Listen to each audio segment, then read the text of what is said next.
Glavni uzrok stres ili šta je uopšte uzrok i kako je moguće rešiti? Pa, ljudi koji škripe zubima imaju problem duhovne prirode, znači stres. Čim se on malo smiri, odmah će mu biti bolje.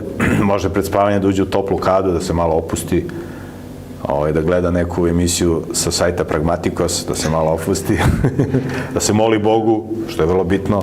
Znači, ljudi koji se ne mole Bogu, to je ko da ne dišu, mislim. Ko da moraš da se moliš Bogu, prijatelju, uveče kad ne da spavaš, kažeš hvala ti Bože za današnji dan, pomozi da se odmorim, sačuvaj moju porodicu, pomozi da ne sanjam košmarne snove.